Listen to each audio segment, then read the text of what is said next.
안녕하세요. 민법 연습이 제3주 쟁점 정리 시작하도록 하겠습니다. 이번 주는 매매 계약에 대해서 살펴보도록 하겠습니다. 먼저 계약금 계약, 매매 계약에서 계약금 계약에 대해 살펴볼 텐데요. 계약금은 해약금으로 추정이 됩니다. 그래서 계약금 계약이 체결된 경우에는 약정 해제권이 발생을 합니다. 계약금은 증거금의 성격도 갖고 있습니다. 계약금을 지급했다는 것 자체가 계약이 성립되었다는 것을 의미하기도 하죠. 그리고 계약금 계약은 유물계약입니다. 계약금이 지급되지 않으면 계약은 성립하지 않습니다. 계약금의 일부가 지급된 경우에는 그 지급된 계약금에 현실적으로 지급된 계약금의 배액을 지급하고 계약을 해제하는 것은 허용되지 않습니다. 1번 판결을 참고하면 되겠죠. 예를 들면 계약금을 1,000만 원을 약정을 했는데 당사자가 100만 원만 지급한 경우에, 그런 경우에는 200만 원을 상대방한테 반환하고 계약을 해제하는 것은, 해약금 계약에 따라서 해제하는 것은 허용되지 않습니다. 자, 그리고 계약금 계약의 경우에는 이행의 착수 전까지 해지가 가능합니다. 계약금을 지급한 사람은 계약금을 포기하면서, 또 계약금을 받은 사람은 계약금의 배액을 지급하면서 이제 계약을 계약을 해제할 수 있는데, 이행의 착수 전까지 계약을 해제할 수 있습니다. 이행에 착수한 경우에는 이행에 착수한 상대방뿐만 아니라 이행에 착수한 계약 당사자도, 이행에 착수한 당사자도 계약을 해제할 수는 없습니다. 이행에 착수라고 하는 것은 여러분들이 이제 기억해 둬야 되겠죠. 이행에 필요한 전제 행위를 하는 것이나 또는 이행 행위의 일부를 하는 것, 이것을 이행에 착수라고 얘기합니다. 단순하게 이행의 준비를 하는 것만으로는 이행에 착수라고 볼 수 없고요. 이행에 필요한 전제 행위를 하거나 이행 행위의 일부를 하는 경우에 이행의 착수라고 볼 수 있습니다. 상대방의 이행을 청구하는 소를 제기하는 것, 이행의 착수는 아닙니다. 예를 들면 토지허가 거래 신청을 하거나 또는 토지 거래 허가에서 협력 의무를 청구하는 것, 또는 상대방의 대금 지급을 청구하는 것만 가지고는 이행에 착수했다라고 보기는 어렵습니다. 자, 이행의 착수가 이루어지게 되면은 그럼 당연히 이제 계약을 해제하지 못하는데, 이행기 전에 이행의 착수가 허용될 것인가 라는 부분이 문제가 될 수 있습니다. 자, 이행의 착수라고 하는 것은 당연히 이행기 전에 이행에 착수하는 경우들이 문제가 될 수밖에 없겠죠. 따라서 이행기 전에 이행에 착수를 하더라도 이행의 착수로 인정될 수밖에 없습니다. 왜냐하면 이행행위의 필요한 전제행위를 하는 것이기 때문에 당연히 이행을 하려면은 전제 행위를 먼저 해야 되잖아요. 그러니까 이행기 전에 이행에 착수가 있을 수밖에 없는 경우들이 많은데, 자, 원칙적으로 그렇기 때문에 이행기 전에 이행 착수는 허용이 되고, 이행기 전이라도 이행에 착수가 있으면은 더 이상 계약을 해제할 수 없습니다. 하지만 다음의 경우에는 이제 이행기 전에 이행 착수가 허용되지 않는데, 이행기 전에 이행에 착수하지 않는다는 특약이 있거나, 이번 판결 같은 경우가 그렇습니다. 또는 기한의 이익이 채권자를 위한 경우에도 역시 이행기 전에 이행이 허용되지 않습니다. 채권자를 위해서도 기한의 이익이 있는 경우라는 건 어떤 경우냐? 예를 들면은 매도인이 계약금 계약에 따라서 계약을 해제할 의사를 표시하였지만 아직 계약금의 배액을 이행 제공하지 않았기 때문에 계약 해제의 효력이 발생하지 않은 경우에, 매수인이 만약에 그 매매대금을 지급해 버리면은 더 이상 매도인이 계약을 해제할 수 없게 되잖아요. 이런 경우에는 기한의 이익이 매도인을 위해서도 기한의 이익이 존재한다라고 보기 때문에, 이런 경우에도 이제 이행기 전에 이행에 착수하는 것은 허용되지 않습니다. 자, 결과적으로 이제 첫 번째, 이행에 착수하지 않는다는 특약이 있는 경우에 그렇다라고 했는데, 요 2번 판결에 나오는 사안은 어떤 사안이었냐면은, 당사자가 계약을 체결한 다음에 약 한 달 뒤에, 2달 정도 뒤에 이제 잔금을 지급하고 이제 소유권 이전 등기를 하기로 약속한 겁니다. 이전 등기를 하기로 약속했는데, 그런데 이제 매매대금이 4억이었어요. 매매대금이 4억이었는데, 그리고 이제 계약금은 2천만 원이었고요. 그런데 계약을 체결하고 나서 얼마 안 돼서 6일 뒤에 매수인이 2천만 원을 임의로 매도인한테 지급해 버린 겁니다. 그리고 나서 더 이상 이제 이행에 착수가 있었기 때문에 더 이상 매도인은 해약금 계약에 따라서 해약을 할 수 없다라고 매수인이 주장하는 그런 사안이었습니다. 자, 일단은 이제 계약이 2023년인가요? 11월쯤 체결되고 2024년 1월 중순쯤에 이제 1월 중순쯤에 잔금을 치르고 소유권 이전 등기를 넘겨받기로 했는데 거의 한 2달 정도 간격 정도 차이가 있는 건데 이 사이에 6일 뒤에 매수인이 계약금 2천만 원을 매매대금 중에 잔금 중에 2천만 원, 잔금 중에 2천만 원이라고 하는 건 4억이니까 결과적으로 3억 8천의 잔금 중에서 2천만 원만 지급한 꼴이 되잖아요. 소액을 지급해 놓고 더 이상 이행이 착수했기 때문에 상대방이 계약금 계약에 따라서 계약을 해지할 수 없다라고 한다면은 그럼 해약금 약정이라고 하는 게 의미가 없게 되잖아요. 그래서 이런 경우에 이제 법원에서 원심에서는 어떻게 판단을 내렸냐? 당사자 사이에서는 이행기 전에 이행에 착수하지 않는다. 물론 다른 요소들도 있습니다. 이행에 착수하지 않는다라고 하는 특약이 있었던 걸로 볼 수 있고 그렇기 때문에 매수인이 매도인에게 2천만 원을 지급했다 할지라도 이것은 이행의 착수로 볼 수 없다. 이행기 전에 이행에 착수하지 않기로 하는 특약이 있었으니까 그래서 결과적으로 매도인은 계약금의 배액 2천만 원 계약금이니까 4천만 원을 반환하면서 계약을 해지할 수 있다라고 원심이 판단 내렸고 대법원도 그런 원심의 판단에 문제가 없다라고 판단을 했습니다. 이제 이런 경우는 결과적으로 이행기 전에 이행에 착수할 수 있다라는 걸 근거로 해서 사실상 해약금 계약에 따른 계약 해제권을 이제 상대방이 행사하지 못하도록 막는 경우에 그런 것은 허용되지 않는 사례라고 볼 수 있겠죠. 자, 이렇게 이행기 전에 이행 착수가 원칙. 자, 다음으로 계약금 계약에 따라서 해약금 약정에 따라서 계약을 해지하기 위한 요건들 살펴보도록 하겠습니다. 자, 계약금 계약이 체결되었을 경우에 계약을 해지하기 위해서는 계약금을 교부한 자는 계약금을 포기해야 하면서 계약을 해지할 수 있고요. 계약금을 수령한 자는 계약금의 배액을 이행 제공하면서 계약을 해지할 수 있습니다. 이행 제공이라고 하는 것은 이행에 필요한 행위를 완료한 상태를 얘기하는 것이죠. 자, 그리고 이행 제공을 했는데 상대방이 수령을 하지 않는 경우에는 그런 경우에는 공탁까지 할 필요는 없고요. 그냥 이행 제공을 했으면은 이행 제공했은 상태가 있으면은 결국 계약 해제 효력이 발생한다. 라고 생각하면 됩니다. 자, 그 다음에 경우에 따라서는 해약금, 계약금이 위약금 약정과 연동되는 경우도 있죠. 예를 들면 이제 위약금 약정을 하면서 어떻게 약정을 하냐면은 매도인의 채무 불이행을 이유로 계약이 해지되는 경우에는 매도인은 계약금의 배액을 지급하고 매수인의 채무 불이행을 이유로 계약이 해지되는 경우에는 매수인은 계약금을 포기한다 라고 볼 수 있죠. 예를 들면 이제 계약금이 1,000만 원이라고 한번 생각해 보죠. 1,000만 원이라고 한다면은 만약에 계약이 해지되는 경우에는 매도인은 1,000만 원을 반환해야 되죠.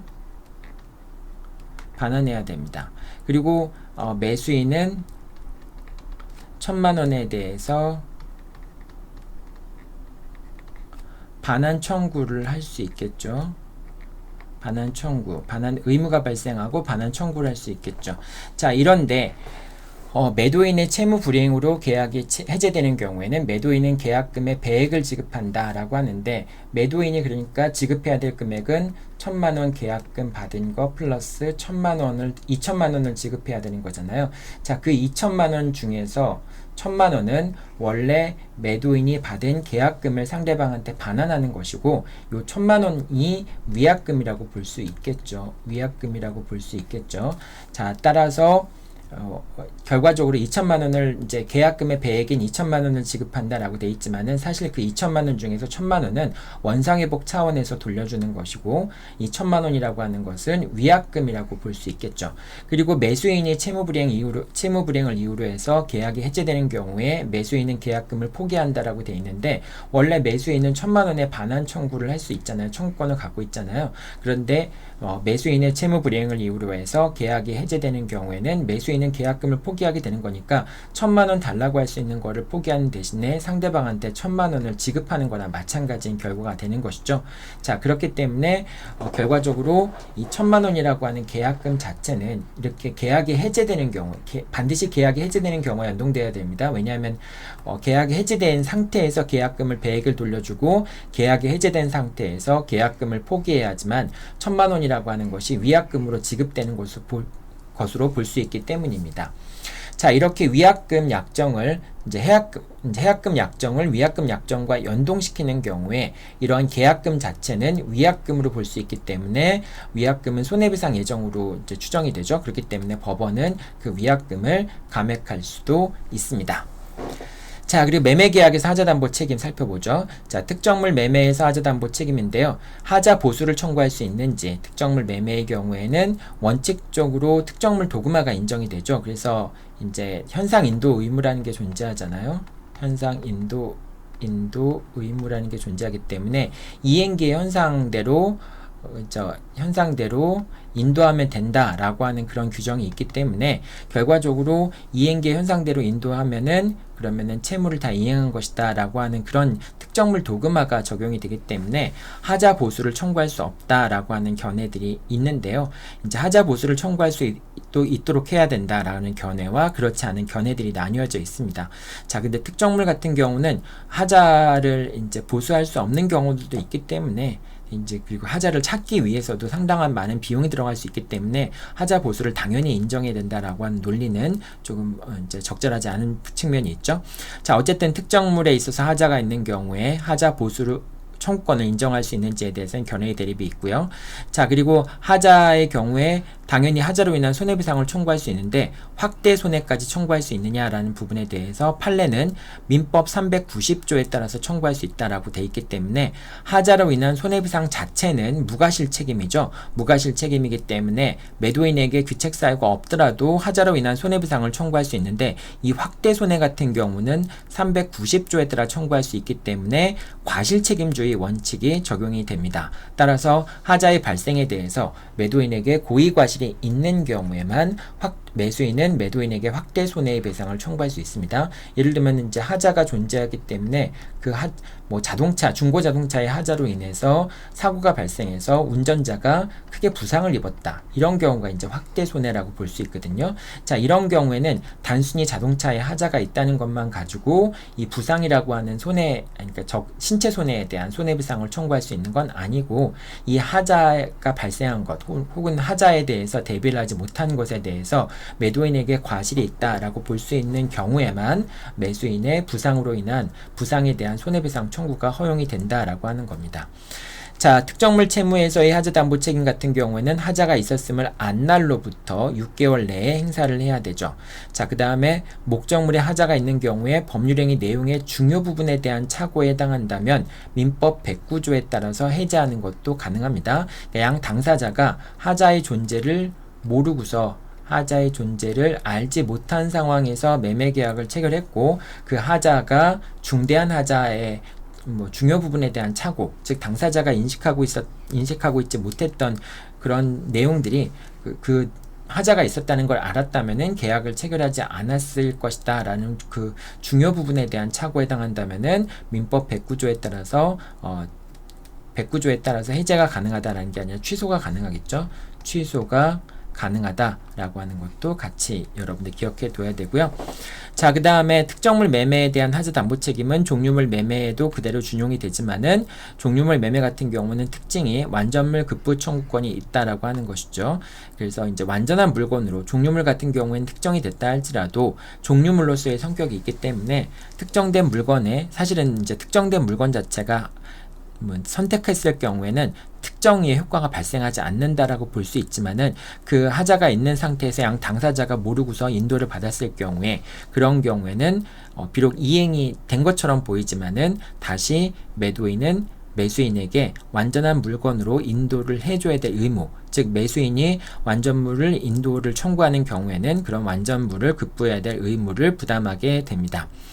자, 근데 언제나 완전물 급부 청구권이 허용되는 건 아니고요. 하자 보수가 용이하고 완전물 급부 청구권의 행사가 매도인에게 큰 불이익이 되는 경우에는 완전물 급부 청구권이 배제가 될 수 있습니다. 요거는 이제 여러분들 유명한 판결인데 BMW 차량 판결인데 BMW 차가 이제 출고된 다음에 이제 그 당시만 해도 되게 비싼 차였죠. 외제차. 요즘에 많이 볼 수 있지만 그 당시에 외제차가 많지도 않은 상황에서 BMW를 뽑았는데 그 계기판이 이제 고장이 난 거예요. 물론 이제 헤드업 디스플레이 때문에 차량을 운행할 수 있었지만은 계기판 자체가 이제 고장이 나 있는데 그 차를 산 사람 입장에서는 비싼 차를 구입했으니까 요거를 바꿔달라라고 요구를 한 거죠. 근데 이제 판매자 측에서는 이거는 충분히 계기판을 바꾸면 되는 문제이고 차량 자체를 교환할 필요는 없다라고 주장을 하면서 서로 이제 붙었는데, 결국 법원은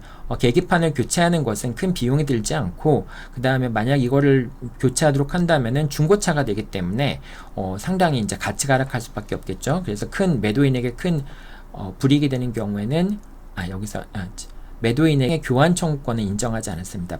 이제 다른 차량, 새 차량으로 교환해달라고 하는 청구는 인용되지 않았고, 결국은 이제 그 디스플레이를 계기판을 바꿔주는 식으로 이제 문제가 해결될 수밖에 없다라고 판단을 내린 것이죠. 그래서 이게 유명한 판결인데요. 이 사건 판결 여러분들 한번 읽어보기 바랍니다.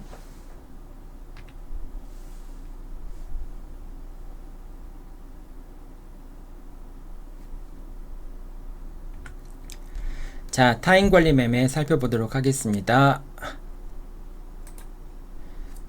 타인권리 매매라고 하는 것은 결과적으로 이제 자기 소유물이 아닌 물건을 매매하는 경우를 얘기하는데요. 그 타인권리 매매도 유효하죠. 하지만은 이제 매도인이 그 권리를 취득해서 매수인한테 이전할 수 없는 경우에는, 그런 경우에는 매수인 이제 결국은 담보 책임 관한 문제가 발생을 할 수밖에 없겠죠. 자, 이 경우에 매수인은 계약을 해지하는 것이 가능하고요. 이 경우에 계약 해제 같은 경우에는 결국은 계약의 목적을 달성할 수 없는 거잖아요. 그렇기 때문에 매수인의 선의, 악의는 문제되지 않습니다. 다만 이제 그 상대방, 매도인이 해제할 수 있는가라는 부분에 대해서 매도인이 선의인 경우에는 계약 해제하는 것이 가능합니다. 자, 불문하고 계약을 해제할 수 있지만 매도인 같은 경우에는 선의인 경우에만 계약을 해제할 수 있습니다. 그리고 일부 타인권리 매매 같은 경우에는 매수인은 선의, 악의 상관없이 대금 감액이 가능하죠. 왜냐하면 이 대금 감액이라고 하는 것은 사실상 일부 해제의 역할을 하는 거거든요. 일부 해제 역할을 하게 됩니다. 그런데 이제 전부 타인권리 매매의 경우에는 매도인이 선의, 악의를 묻지 않고 계약을 해제할 수 있다고 하는 거니까 이 경우도 일부 타인권리 매매의 경우에도 선의, 악의 상관없이 일부에 대해서 계약 해제가 가능하니까 이 대금 감액이 가능하다라고 여러분들이 생각하면 되겠습니다. 하지만 매수인은 전체 계약을 해제하기 위해서는 선의인 경우에만, 계약의 목적을 달성할 수 없는 경우에만 전체 계약 해제하는 것이 가능하게 된다라고 하는 겁니다. 자, 그 다음에 타인권리 매매에서 계약을 해제하게 되는 경우에는 매도인은 매매대금의 반환 의무를 부담하고 매수인은 목적물의 반환과, 물론 이제 그 진정한 소유자가 목적물에 반환 청구를 했거나 진정한 소유자에게 목적물을 반환했을 경우에는 매수인이 목적물 반환 의무를 부담하지는 않죠. 하지만 그 전이라고 한다면 여전히 매수인은 목적물 반환 의무를 부담하게 됩니다. 그 다음에 과실의 반환 의무. 이 과실이라고 하는 것은 천연과실과 법정과실이 있는데 주로 문제가 되는 것은 법정과실이 문제가 되고요. 이 법정과실이라고 하는 것은 직접 사용한 사용이익이 될 수도 있고요. 또는 매수인이 제3자한테 목적물을 빌려주고 이제 그 차임을 받은 거, 그 차임 상당의 수익을, 이걸 법정과실이라고 얘기를 할 수 있겠죠. 차임이 사실 법정과실인데 이 사용이익과 차임은 같은 값으로 취급이 됩니다. 왜냐하면 내가 사용하는 가치나 또는 내가 다른 사람한테 빌려주고 받은 차임이나 가치 자체가 동일하기 때문에 그런 것이죠. 자, 이렇게 매도인은 목적물의 매매 대금의 반환 의무를 부담하고 매수인은 목적물의 반환과 과실의 반환 의무를 부담한다라고 하는 겁니다. 자, 원상회복 의무는 동시행 관계에 있습니다. 이제 여러분들 이런 경우들, 이제 갑과 을이 이렇게 있을 때 요 X 물건이 이제 갑의 소유가 아니라 병의 소유인 경우, 그런 경우 타인권리 매매인데 결과적으로 갑이 X를 취득해서 을한테 넘겨주지 못하는 경우에, 이런 경우에 이제 타인권리 매매일 수 있겠죠. 자, 이 경우에 만약에 을이 계약을 해제했다라고 한다면은 그러면은 이제 X한테 인도해 준 경우에 을은 갑에게 X를 반환하고 사용이익을 반환해야 될 의무를 부담하고요. 갑은 을에게 매매 대금을 반환해야 될 의무를 부담하게 되죠. 자, 근데 만약에 진정한 소유자가 을에게 X에 대한 반환을 청구하거나 또는 을이 X를 병한테 반환했다라고 하는 경우에는 이 X를 갑한테 반환할 필요가 없겠죠. 그래서 그런 경우에는 X를 반환하지 않아도 되지만은 그런 경우가 아니라고 한다면은 여전히 을은 갑에게 X를 반환해야 됩니다. 548조에 따라서 원상회복 의무가 있기 때문에 목적물을 반환해야 됩니다. 그리고 이렇게 갑이 목적물을 반환하고 과실을 반환해야 되는 문제, 그 다음에 갑이 을한테 매매 대금을 반환해야 되는 관계는 동시행 관계에 있습니다. 이 동시행 관계에 있는지가 문제되는 이유는 뭐냐? 583조는 담보 책임의 경우에 서로 원상 규정을 하고 있는데, 근데 583조에서는 571조, 즉 타인권리 매매, 전부 타인권리 매매에 관해서는 동시행 관계를 하는 536조가 동시행 항변권에 관한 규정이죠. 동시행 항변권에 관한 규정인데, 동시행의 항변권에 관한 규정인데 이 536조를 571조의 경우에는 준용하고 있지 않기 때문에 문제가 발생합니다. 그러면 571조의 경우에는 계약이 해제되더라도 동시행 관계가 아니다라는 생각을 할 수가 있는데, 판례는 비록 583조에서 571조의 경우에 536조를 준용하고 있는 법의 흠결이지만은 대법원은 536조는 571조의 경우에도 다른 경우와 마찬가지로 준용이 된다, 유추 적용이 된다라고 봐야 되는 거겠죠. 네, 그렇게 판단을 하고 있다라고 하는 겁니다. 자, 그 다음에 매도인은 소유권이 없더라도 목적물의 반환을 청구할 수 있습니다. 근거는 당연히 소유권에 기초한 목적물 반환 청구권이 아니고요. 이건 소유권이 없으니까 548조에 따른 원상회복 청구권에 따라서 목적물의 반환을 청구할 수 있게 됩니다. 다만 이제 진정한 소유자가 반환을 청구하거나 진정한 소유자에게 반환하였다면 원상회복 의무는 불능이 됩니다. 자, 그 다음에 타인권리 매매의 경우에 손해배상을 할 수 있는데요. 선의의 매수인은 손해배상을 청구할 수 있습니다. 계약을 해지할 때는 선의냐 악이냐를 묻지 않지만 손해배상을 청구할 때는 선의의 매수인만 손해배상을 청구하는 게 가능하고요. 또 있지만은 판례는 이행이익의 손해배상을 청구할 수 있다라고 봅니다. 자, 그 다음에 매수인한테 소유권을 넘겨줄 시점의 시가상당액이 손해배상 산정 시점이라고, 그 불능 시점을 기준으로 손해배상을 산정을 하고, 만약에 목적물에 대해서 이제 그 토지라든지 부동산 같은 거라고 한다면은 그 당시의 시가상당액이 손해가 된다라고 볼 수 있겠죠. 자, 그 다음에 과실상계에 관한 규정이 준용되지 않습니다. 왜냐하면 담보 책임의 경우에는 무과실 책임이기 때문에 그렇죠. 그래서 채권 원칙적으로 무과실 책임이기 때문에 채무자도 무과실 책임이 지는데 과실상계를 해가지고 채권자의 과실을 고려해서 손해배상액을 감액한다라고 하는 게 말이 안 되잖아요. 하지만은 과실상계에 관한 규정이 준용되진 않지만은 매수인의 과실을 참작하여 손해배상의 범위를 정하게 됩니다. 자, 그 다음에 악의의 매수인과 손해배상인데요. 자, 매수인이 악의인 경우에는 당연히 선의인 경우에만 손해배상을 청구할 수 있다고 했으니까 매수인은 손해배상을 청구할 수 없겠죠. 하지만 불능에 대해서 매도인에게 책임 있는 사유가 있는 경우에는 채무 불이행을 근거로 해서 매수인이 손해배상을 청구하는 건 가능합니다. 어떤 경우가 그러하냐? 매도인이 매매 목적물의 소유권을 취득해서 이전해 주기로 약속을 합니다. 즉 갑과 을이 매매 계약을 체결하면서 요 X는 내게 아니라 병의 소유물인데 내가 이 소유권을 취득해서 너한테 팔겠다라고 약정을 하는 경우가 있을 수 있겠죠. 그러면 이제 을도 갑도 타인 권리 매매라는 것을 알고 있는 상황에서 계약을 체결하는 것이죠. 자, 그렇기 때문에 갑이 X를 취득해서 을한테 넘겨주지 못한다고 하더라도 을은 담보 책임에 근거해서 손해배상을 청구할 수는 없습니다. 하지만 두 당사자 사이에서는 결국 X에 대한 소유권을 취득해서 을한테 넘기기로 하는 합의가 있었던 것이니까 결국은 그 소유권을 취득해서 넘겨주지 못한 것에 대해서 갑의 귀책사유, 갑의 고의과실이 있다면은 을은 갑에게 담보 책임에 따른 손해배상은 청구할 수 없겠지만은 채무불이행에 따른 손해배상은 청구할 수 있겠죠. 그래서 그 소유권을 취득하지 못한 경우에 390조에 따른 채무불이행을 이유로 해서 을이 갑한테 손해배상을 청구할 수 있게 됩니다. 자, 다음으로는 연쇄적으로 이제 매매 계약이 체결된 경우에, 그런 경우에 이제 그 상황을 한번 보도록 하죠. 자, 갑과 을과 병, 정으로 연쇄적으로 매매 계약이 체결되었지만 을이 서류를 위조하여 소유권 이전 등기를 마침으로 인해서 을, 병, 정의 등기가 무효가 된 경우를 한번 살펴보도록 하죠.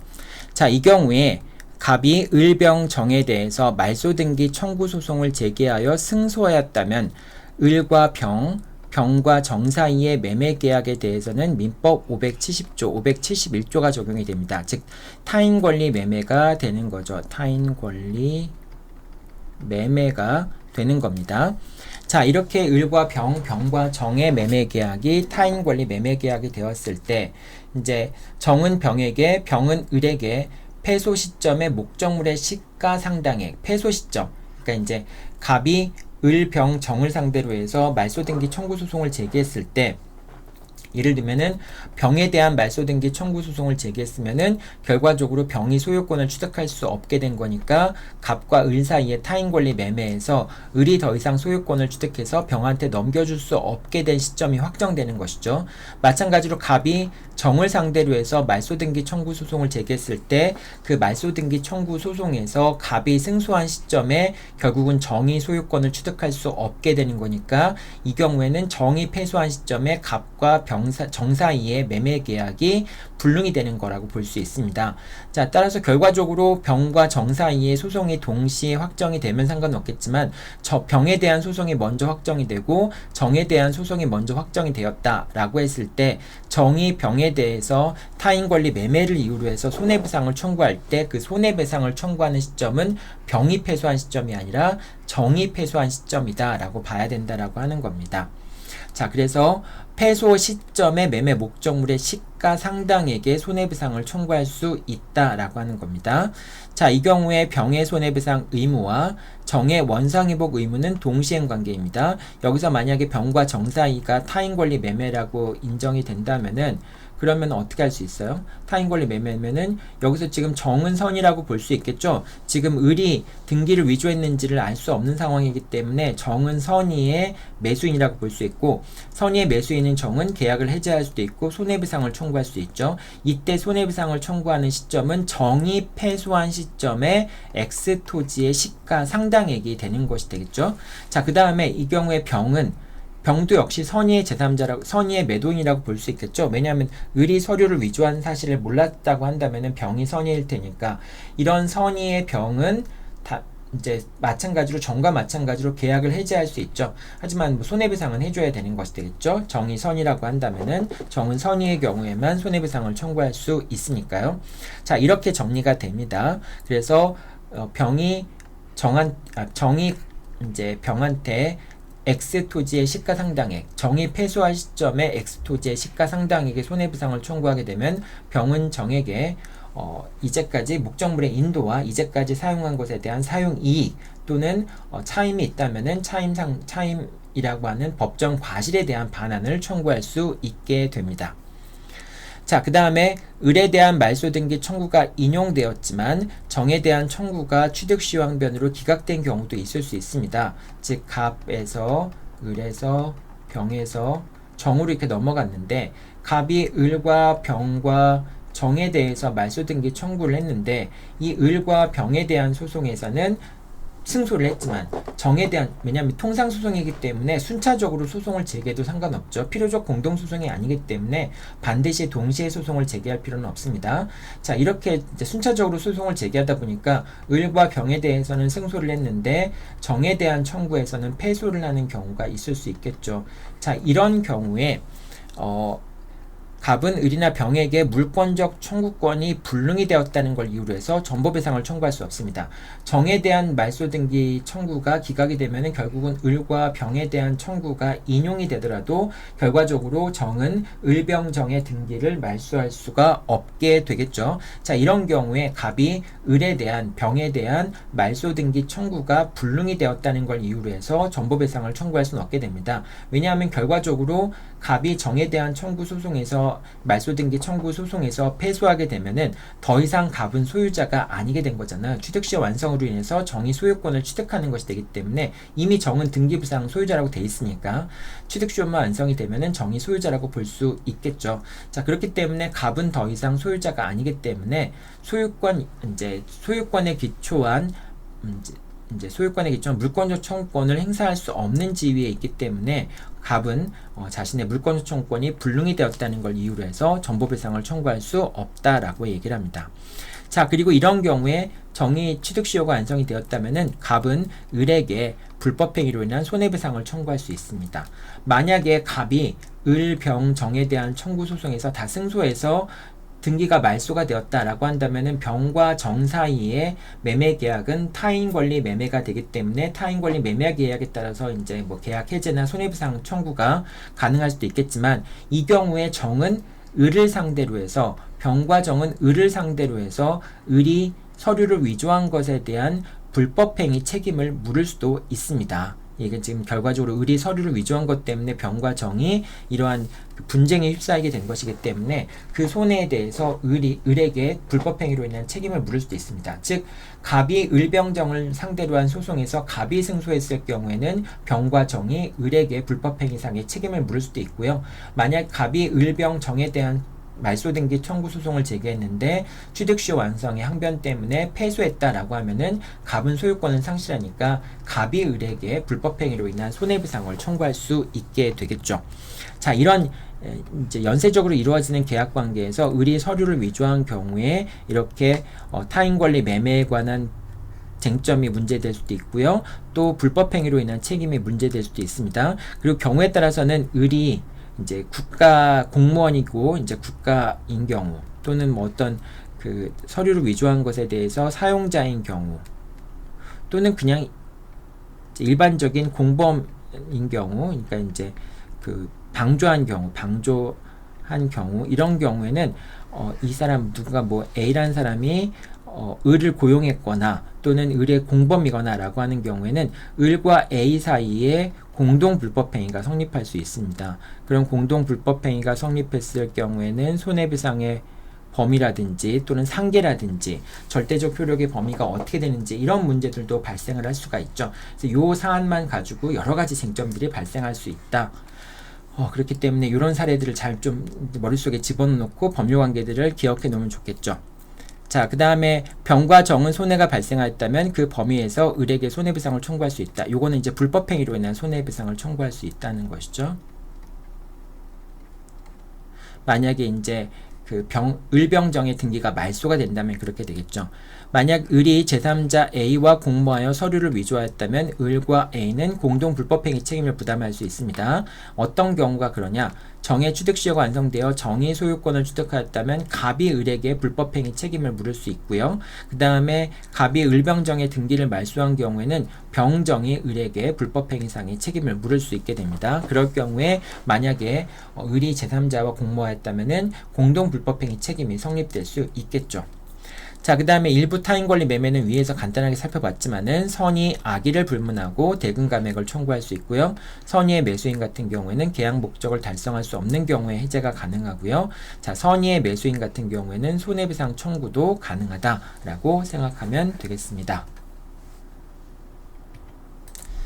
자, 다음으로 수량 부족과 일부 멸실에 관련 내용들 살펴보도록 하겠습니다. 자, 수량 부족 과 일부 멸실은 같은 조문에서 취급이 되죠. 374조에서 이제 같이 취급이 되고 있는데, 수량 지정을 매매한 경우에 이제 당사자가 일정한 수량을 가지고 있다는 점에 그것이 매매의 목적물이 된다는 점에 초점을 맞추어서 체결된 계약을 수량을 지정한 매매라고 얘기를 합니다.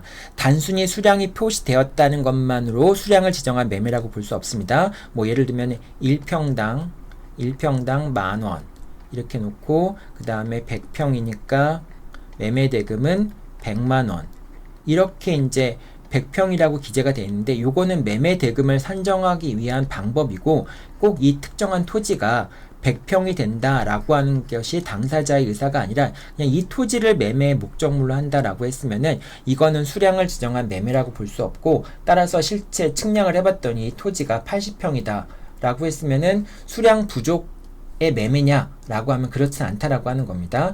당사자 사이에 이 토지는 정확히 100평이고 이 100평에 따라서 매매 대금을 뭐 한 평당 10,000원씩 한다라고 하는 것이, 그래서 평수가 당사자들 사이에서 중요한 의미를 가질 때, 그때 비로소 이 100평이라고 하는 것이 수량을 지정한 매매라고 의미를 갖게 됩니다. 자, 이 수량을 지정한 매매 중에서 이제 일부가 부족한 경우도 있을 수 있고요. 또 일부가 멸실된 경우도 있을 수 있겠죠.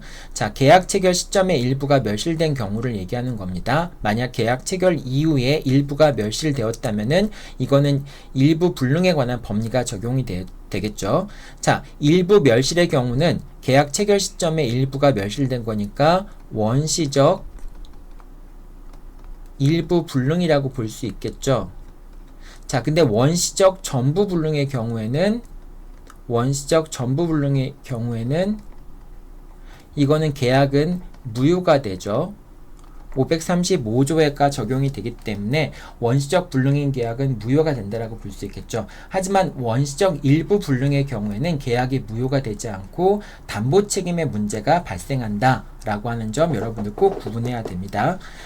자, 그리고 이제 일부 타인 권리 매매에 관한 규정이 준용되기 때문에 수량 부족 매매나 또는 일부 멸실의 경우에는 매수인은 목적을 달성할 수 없는 경우에만 계약을 해지할 수 있습니다. 일부 타인 권리 매매의 경우에도 매수인이 목적을 달성할 수 없는 경우에 계약을 해지할 수 있죠. 자, 그 다음에 선의의 매수인 같은 경우에는 계약 목적을 달성할 수 없는 경우에 계약을 해지할 수 있습니다.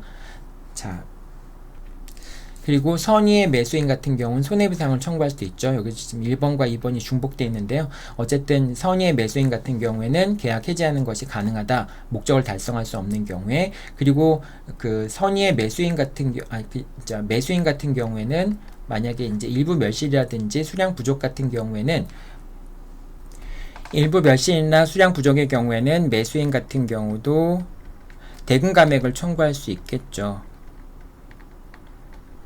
자, 근데 그 일부 타인 권리 매매 같은 경우에는 대금 감액을 얘기할 때 이 일부 타인 권리 매매에서는 계약이 목적을 달성할 수 없는 경우에 계약 전체를 해지할 수 있는데, 일부 타인 권리 매매의 경우에는 선이 악의를 불문하고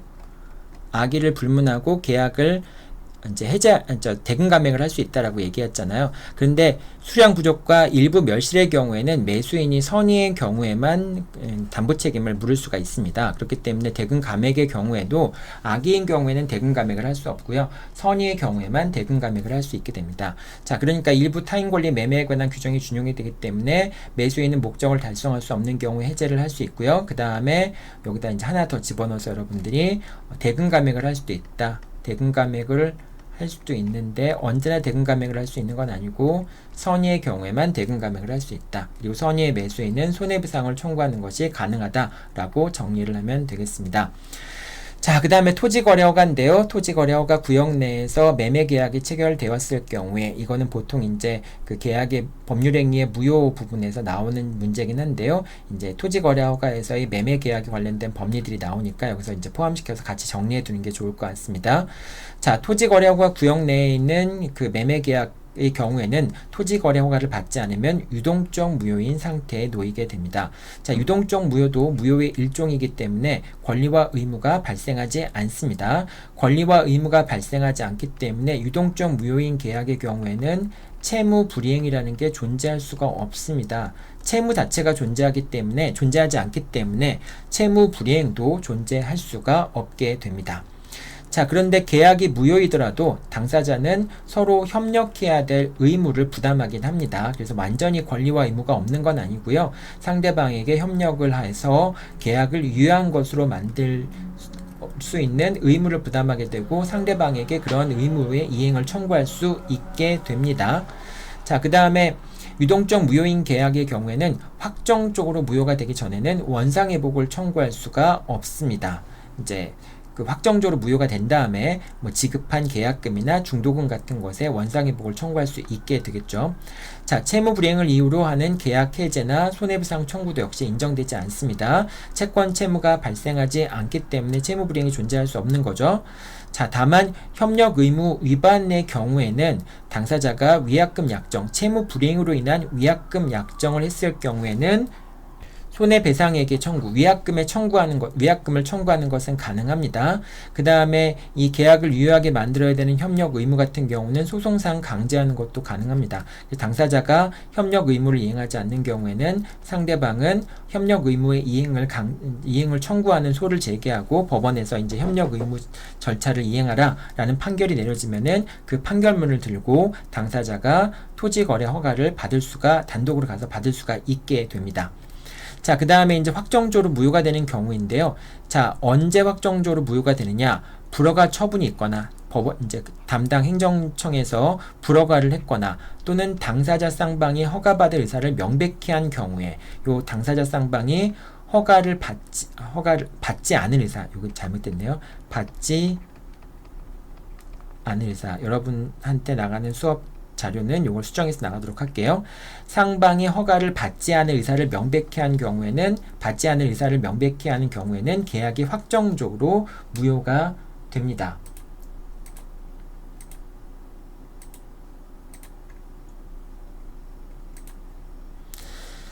자, 이렇게 확정적으로 무효가 된 경우에는 당사자가 부당이득 반환 청구를 할 수 있겠죠. 자, 그럼 언제 확정적으로 무효가 되느냐? 양 당사자가 합의해제를 하는 경우에 계약은 확정적으로 무효가 됩니다. 합의해제 같은 경우는 원칙적으로 말이 안 되죠. 왜냐하면 채권 채무가 발생하지 않고 계약의 효력을 발생하지 않는데 합의해제한다라고 하는 게 이제 맞지가 않잖아요. 하지만 합의해제했다라고 하는 것은 당사자 쌍방이 허가를 받지 않을 의사를 명백히 표시한 경우라고 볼 수 있겠죠. 자, 그렇기 때문에 계약은 확정적으로 무효가 된다라고 봅니다.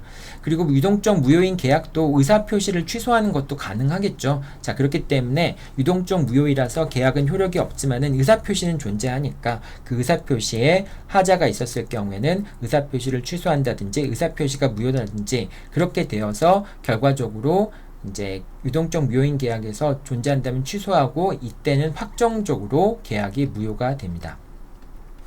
자, 그리고 계약금 계약에 따라서 계약을 해제하는 경우에도 계약은 확정적으로 무효가 되는데요. 이거를 허가를 받을 때까지 기다렸다가 계약금의 배액을 지급하거나 계약금을 포기하고 계약을 해제할 수 있다라고 하는 것은 의미 없는 거잖아요. 기다렸다가 해제하라라고 하는 것은. 그래서 미리 계약금을 포기하거나 계약금의 배액을 지급하면은 계약금 계약에 따라서 계약을 해제하는 경우에 계약은 확정적으로 무효가 된다라고 보는 겁니다. 자, 이 경우 외에 나머지 경우들, 즉 채무 불이행을 이유로 하는 계약 해제라든지 이런 것들은 허용되지 않습니다. 보통 유동적 무효인 계약은 일반적인 계약하고 동일하게 지급이 돼요. 그래서 계약이 체결될 때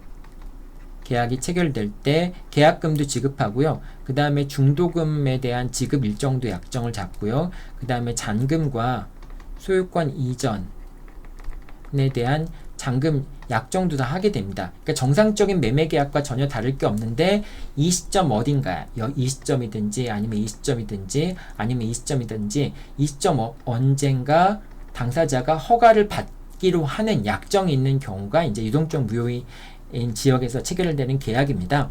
그래서 이제 중도금이 지급이 안 돼서 너 왜 중도금 지급하지 않냐 또는 잔금을 왜 지급하지 않냐라는 분쟁이 있을 수 있는데 이 경우에는 허가를 받기 전까지는 채무가 존재하지 않는 거나 마찬가지이기 때문에 중도금 약정이 있고 잔금 약정이 있더라도 이 중도금과 잔금에 대한 채무 불이행을 이유로 해서 계약을 해제하는 것은 불가능하다라고 생각하면 되겠습니다.